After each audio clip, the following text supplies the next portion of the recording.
राधे राधे दोस्तों मेरे YouTube channel पर आपका हार्दिक स्वागत है। दोस्तों, यदि मेरे YouTube चैनल पर आप नए हैं तो सबसे पहले मेरे चैनल को सब्सक्राइब कीजिए, बगल में बेल आइकन उसको पुश कीजिए, जिससे मेरी नई नई वीडियो की नोटिफिकेशन आपको सबसे पहले मिलती रहे। दोस्तों, आज बात करेंगे हम भाद्रपद कृष्ण पक्ष एकादशी की। जैसे कि हम हर वीडियो में बताते हैं कि एकादशी वाले दिन एक दिन पहले से व्रत के नियम वगैरह लागू हो जाते हैं, और वो नियम की वीडियो मैंने पहले ही यूट्यूब चैनल पर डाल रखी है, आप उसमें देख लीजिए क्या नियम है।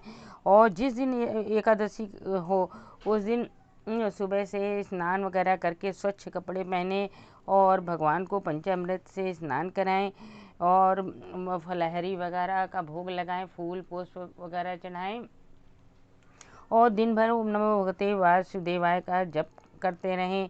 और कथा की किताब हो तो कथा पढ़ें, नहीं तो यूट्यूब चैनल में जो मैं कथा कह रही हूँ उसको खोलकर सुन सकते हैं। तो एकादशी वाले दिन झूठ नहीं बोलना चाहिए और अन्न का सेवन नहीं करना चाहिए। उस दिन घर में चावल भी नहीं बनाया जाए। चावल क्यों नहीं खाए जाते हैं इसकी वीडियो भी मैंने पहले डाल दी गई कि चावल एकादशी को क्यों नहीं खाए जाते, तो उसको भी सुन सकते हैं। तो चलिए हम अब शुरू करते हैं एकादशी की व्रत की कथा। भाद्रपद कृष्ण पक्ष एकादशी। भाद्रपद कृष्ण पक्ष एकादशी को अजा एकादशी व्रत भी कहते हैं। कुंती पुत्र अर्जुन बोले, हे जनार्दन, अब आप कृपा करके मुझे भाद्रपद मास के कृष्ण पक्ष की एकादशी के विषय में भी बतलाइए। इस एकादशी का क्या नाम है, तो इसका व्रत करने की क्या विधि है, इसका व्रत करने से क्या फल मिलता है। श्री कृष्ण बोले, हे पार्थ, भाद्रपद मास के कृष्ण पक्ष की एकादशी को अजा कहते हैं। इसके व्रत करने से समस्त पाप नष्ट हो जाते हैं। जो मनुष्य इस दिन भक्ति पूर्वक भगवान की पूजा करते हैं तथा व्रत करते हैं, उनके समस्त पाप नष्ट हो जाते हैं। इस लोक और परलोक में सहायता करने वाली इस एकादशी के व्रत के समान विश्व में दूसरा कोई व्रत नहीं है। अब ध्यानपूर्वक इस एकादशी की कथा सुनो। प्राचीन काल में अयोध्या नगरी में एक चक्रवर्ती राजा राज्य करता था।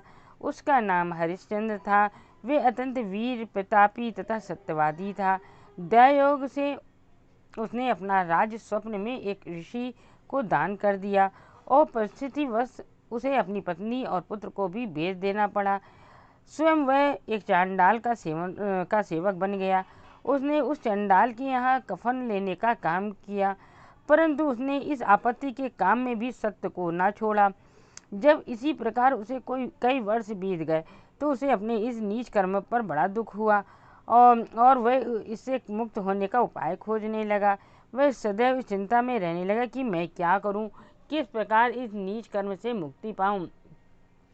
एक समय की बात है, इसी चिंता में बैठा था कि गौतम ऋषि वहां आ पहुंचे। राजा ने उन्हें प्रणाम किया, अपनी दुख भरी कथा सुनाने लगा। राजा की दुख भरी कहानी सुनकर महर्षि गौतम भी अत्यंत दुखी हुए और राजा से बोले, हे राजन, भादो के कृष्ण पक्ष की एकादशी का नाम अजा है। तुम उस एकादशी की विधि पूर्वक व्रत करो तथा रात्रि को जागरण करो, इससे तुम्हारे समस्त पाप नष्ट हो जाएंगे। गौतम ऋषि राजा से इस प्रकार कहकर अंतर्ध्यान हो गए। अजा नाम की इस एकादशी आने पर राजा ने मुनि के कहानुसार विधि पूर्वक व्रत तथा रात्रि जागरण किया। उसी व्रत के प्रभाव से राजा को समस्त पाप नष्ट हो गए। उस समय स्वर्ग में नगाड़े बजने लगे, तब पुष्पों की वर्षा होने लगी। तब उसने अपने सामने ब्रह्मा, विष्णु, महादेव तथा इंद्र आदि देवताओं को खड़ा पाया। उसने अपने मृतक पुत्र को जीवित तथा स्त्री को वस्त्र तथा आभूषण से युक्त देखा। व्रत के प्रभाव से उसको पुनः राज्य मिला। वास्तव में एक ऋषि ने राजा की परीक्षा लेने के लिए ये सब कौतुक किया था, किंतु अजा एकादशी के व्रत के प्रभाव से सारा षड्यंत्र समाप्त हो गया। अंत समय में राजा हरिश्चंद्र अपने परिवार सहित स्वर्गलोक को गया। हे राजन, ये सब अजा एकादशी के व्रत का प्रभाव था।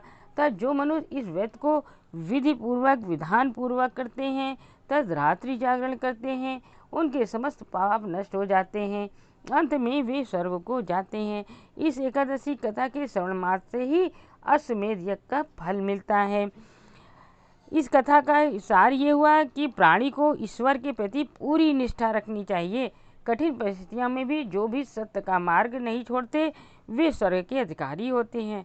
सत्य की परीक्षा कठिन परिस्थितियों में भी ही होती है, अतः ईश्वर पर पूर्ण विश्वास रखते हुए सत्य का पालन करना चाहिए।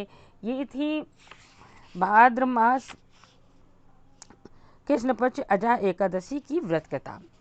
यदि आपके पास किताब वगैरह ना हो तो आप इस वीडियो को एकादशी वाले दिन ज़रूर सुनें। इसको सुनने से बहुत ही पुण्य मिलता है और ज़्यादा से ज़्यादा शेयर करेंगे तो और ज़्यादा पुण्य मिलेगा। वीडियो अच्छी लगे तो लाइक कीजिएगा, मेरे चैनल को सब्सक्राइब करना मत भूलिएगा। चलिए अगली वीडियो मिलते हैं। राधे राधे।